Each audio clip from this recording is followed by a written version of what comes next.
Pippa, you're facilitating the Latin American engagement of the climate development knowledge work. Tell me a bit about how you see the problem that we might try to help to fix in that region. What we've found to date in Latin America, we did 2 years ago a scoping study throughout all of Latin America and the Caribbean, identifying the information gaps that exist in climate change and poverty.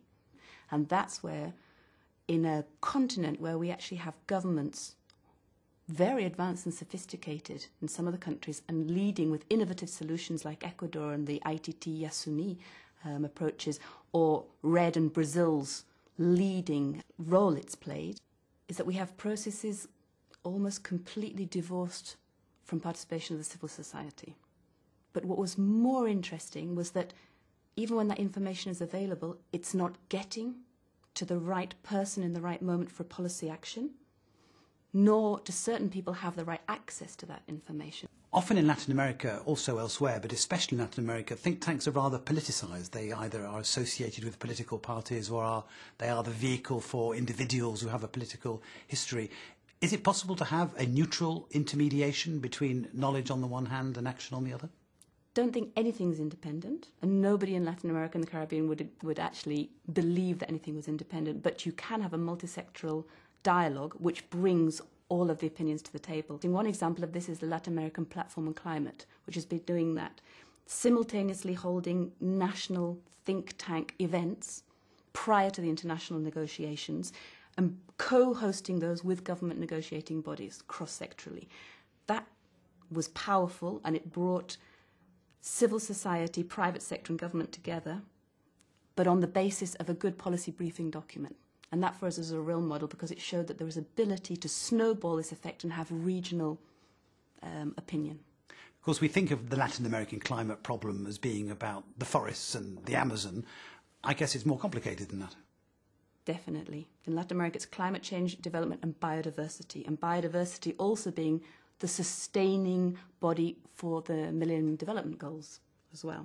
It's about mitigation. It's about how we keep those forests standing. Ecuador had a very innovative proposal that's being picked up by other countries in terms of the country saying, if I leave the richest forest in terms of biodiversity in situ, calculate how much that costs to the government in terms of revenue from extraction of oil, turn that into what I would have spent that on in terms of development in my country, and also be able to value what it means to have the indigenous populations still surviving and still living in their ways within that. We have some untouched populations within that area.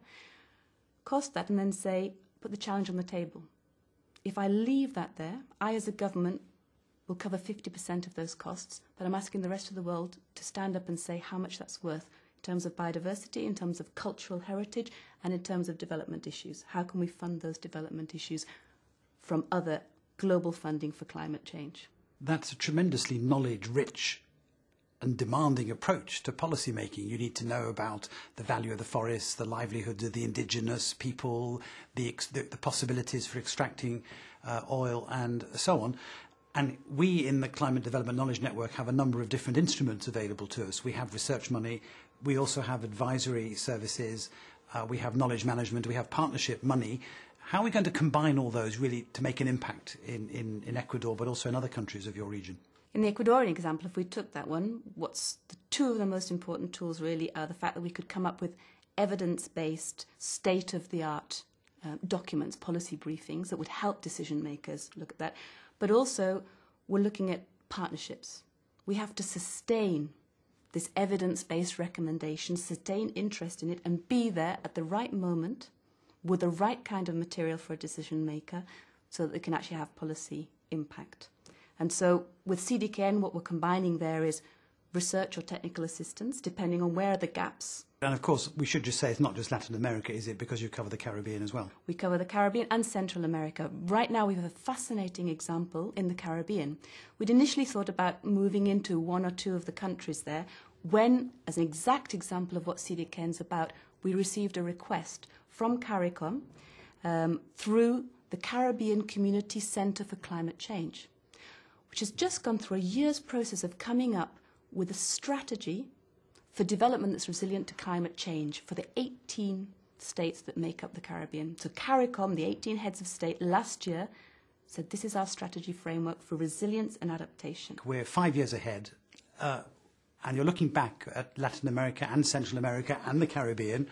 What's going to be different about climate change and development planning and action in those regions as a result of our work? I think it will go definitely from the example of the Caribbean example, programmatically, how do we mainstream in development decision-making issues of adaptation and resilience and low-carbon development. But on the other hand, we're going to have huge learning and capacity left in the region about the research and policy action divide. Pippa, thank you very much. Pleasure.